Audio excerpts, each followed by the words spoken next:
Le voyage de Salim, le gardien de la vérité. Il y a fort longtemps, dans une vallée entourée de montagnes majestueuses, vivait un jeune homme nommé Salim. Il était connu pour son honnêteté, son courage et son désir ardent de découvrir la vérité. Mais malgré sa bonté, Salim se sentait incomplet, comme s'il manquait une lumière dans sa vie. Alors, un jour, il prit une décision, partir en quête de réponse. Il s'adressa à son père avant de partir. « Père, j'ai soif de comprendre.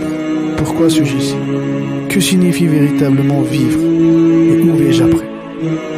Son père, un homme sage et pieux, lui répondit: « Salim, si tu cherches sincèrement, Allah te guidera.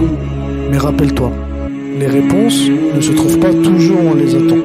Pars, mais garde ton cœur pur. » Et ainsi commença le voyage de Salim. La première épreuve, l'or et l'égoïsme. Sur son chemin, Salim rencontra un riche marchand qui avait amassé d'énormes quantités d'or. Cet homme vivait dans un palais somptueux, mais il semblait troublé. « Je suis l'homme le plus riche de la région », se vanta-t-il. « Mais pourquoi est-ce que je ne ressens aucune paix?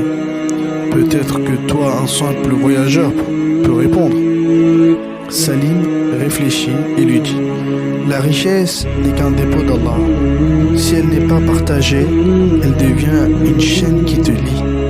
Peut-être devrais-tu aider ceux dans le besoin. » Le marchand, intrigué, donna une petite part de son or à un pauvre homme qui passait.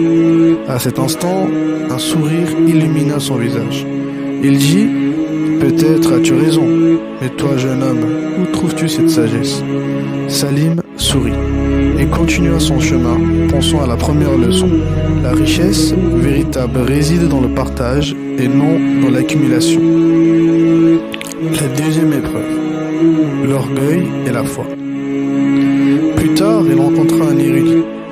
Cet homme connaissait 1000 livres et se vantait de son savoir, mais il débattait constamment avec les gens, cherchant à les ridiculiser.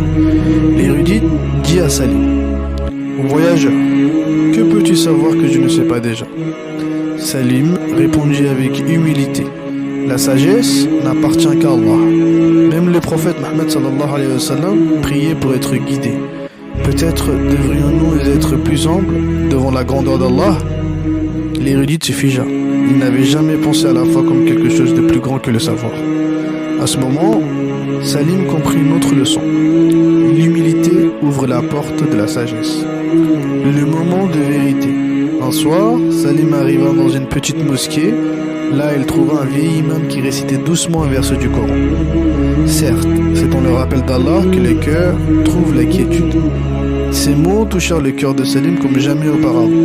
Il s'approcha de l'imam et dit: « Je voyage depuis des mois à la recherche de réponses, et je sens que je les ai trouvées ici. » L'imam sourit. « Mon fils, la clé était dans ton cœur depuis le début. Allah est toujours proche de ceux qui le cherchent sincèrement. La prière, le Coran et les bonnes actions t'amèneront toujours plus près de lui.